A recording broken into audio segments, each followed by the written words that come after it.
दरवेळेला जिथं रस्त्याची दुरवस्था झालेली असते तिथं मधल्या कालावधीमध्ये नागोठण्याच्या परिसरामध्ये पेपर ब्लॉकचा वापर करण्यात आला होता।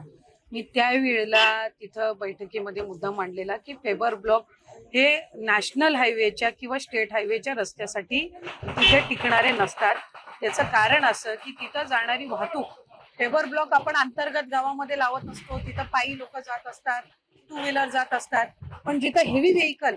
हेवी वाहतूक असते, अवजड वाहतूक असते, तिथं पेपर ब्लॉक हे टिकू शकत नाही। त्याच्यामुळे आता त्यांनी जिथं जिथं पेपर ब्लॉकचा तिथं वापर केलेला आहे, मी त्यांना सूचना दिल्या की हे पेपर ब्लॉक 2-4 दिवसाच्या वर टिकणार नाही, कारण त्याला प्रॉपर तिथं बेस नसतो आणि एक जरी अवजड वाहन त्याच्यावरनं गेलं तर ते पेपर ब्लॉक निघण्याची शक्यता ही काही नाकारता येत नाही। त्यामुळे त्यानुसार त्यांनी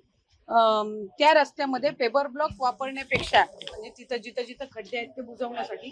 त्याच्यापेक्षा नवीन टेक्नॉलॉजी जी आहे त्यांचं काही वेगळ्या पद्धतीचं त्याच्यामध्ये एक नवीन रॉ मटेरियल त्याच्यामध्ये येतं ज्याच्यातून खड्डे बुजवता येत असतात आणि ते पेपर ब्लॉक पेक्षा जास्ती प्रमाणामध्ये तिथं तग धरू शकेल आणि पावसाळ्याच्या कालावधीमध्ये हा जो नाहकचा त्रास खासकर